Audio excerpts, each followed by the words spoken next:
கொளத்தூரை தலைமையிடமாக கொண்டு புதிய வருவாய் வட்டத்தை தமிழ்நாடு அரசு உருவாக்கி உத்தரவு பிறப்பித்திருக்கிறது. அயனாபுரம் வருவாய் வட்டத்திலிருந்து கொளத்தூர் வருவாய் வட்டம் புதிதாக உருவாக்கப்பட்டுள்ளது.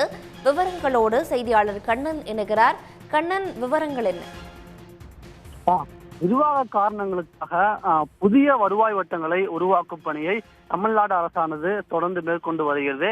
இந்நிலையில் சென்னையை பொறுத்தவரையில் மிகவும் முக்கியமாக கூற வேண்டும் என்றால் அயனாபுரம் வருவாய் வட்டத்தை பிரித்து கொளத்தூர் வருவாய் வட்டத்தை புதிதாக உருவாக்கி தமிழ்நாடு அரசானது உத்தரவிட்டுள்ளது. இந்த உத்தரவின்படி கொளத்தூர் வருவாய் வட்டமானது 6.24 சதுர கிலோமீட்டர் கொண்டதாக இருக்கும் என்று தெரிவிக்கப்பட்டுள்ளது. இந்த கொளத்தூர் வட்டத்தில் கொளத்தூர், பெரவள்ளூர், சிறுவள்ளூர் உள்ளிட்ட 3 கிராமங்கள் இருப்பதாகவும் தெரிவிக்கப்பட்டுள்ளது. மேலும் 3.7 லட்சம் பொதுமக்கள் வசிக்கும் இந்த கொளத்தூர் வட்டத்தில் பொதுப்பிரிவு, சமூக பாதுகாப்பு பிரிவு, நகர்ப்புற நிலவரி திட்டம், வட்ட கலால் அலுவலகம், நில அளவை பிரிவு உள்ளிட்ட அரசு துறை அலுவலகங்கள் இயங்கும் என்றும் தெரிவிக்கப்பட்டுள்ளது. மேலும் இந்த கொளத்தூர் புதிய வருவாய் வட்டத்திற்கு 36 பணியிடங்களை பொதுவாக உருவாக்கியும் தமிழ்நாடு அரசு உத்தரவிட்டுள்ளது.